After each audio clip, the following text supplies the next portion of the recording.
चलिए दोस्तों बात करते हैं एक और नई क्वेश्चन के बारे में। इस क्वेश्चन में एग्जामिनर ने कहा एक समद्विबाहु त्रिभुज के आधार पर खींची गई ऊंचाई 8 सेंटीमीटर और इसका परिमाप 64 सेंटीमीटर है। त्रिभुज का क्षेत्रफल ज्ञात कीजिए। देखिए सबसे पहली बात तो आपको समद्विबाहु त्रिभुज के बारे में पता होता है ना चाहिए।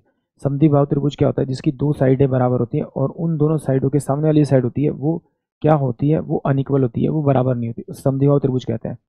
अब समद्विबाहु त्रिभुज का अगर परिमाप निकालना है तो इन सभी साइडों को मुझे जोड़ना पड़ेगा और उसका परिमाप मुझे 64 सेंटीमीटर मिलेगा आपका। बट देखिए एग्जामिनर ने क्या कहा कि भाई जो इसकी हाइट है, ये हाइट है वो 8 सेंटीमीटर है, यानी कि ये वाली साइड इस वाली साइड के बराबर होगा। अगर ये साइड मैंने ए मानी, ये ए मानी, तो मैं इसको बी मानूंगा।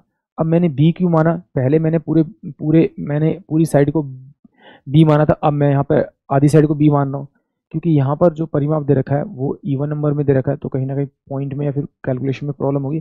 तो यहाँ पर 2a आ रहा, तो मैंने 2b बनाने के लिए इसको सॉल्व कर लिया।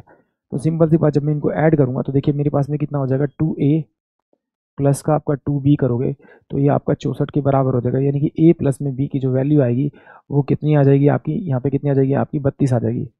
अब जरा देखिए, जब ये परपेंडिकुलर देखिए तो यानी कि ये राइट एंगल ट्रायंगल भी होगा। जब राइट एंगल ट्रायंगल होगा तो मैं इसमें पाइथागोरस थ्योरम करके ये ए की साइड भी निकाल सकता हूँ। तो उसके लिए क्या होगा मेरे पास में, 8 का स्क्वायर प्लस में बी का स्क्वायर बराबर में क्या होगा, ए के स्क्वायर के बराबर होगा।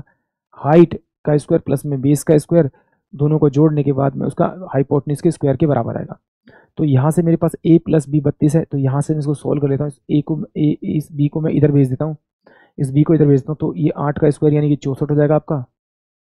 बराबर में क्या हो जाएगा, ये ए स्क्वायर और माइनस का बी स्क्वायर हो जाएगा। क्या मैं इसको ऐसे लिख सकता हूँ, 64 को 64 बराबर में ए माइनस का बी और ये ए प्लस का बी लिख सकता हूँ? बिल्कुल लिख सकता हूँ।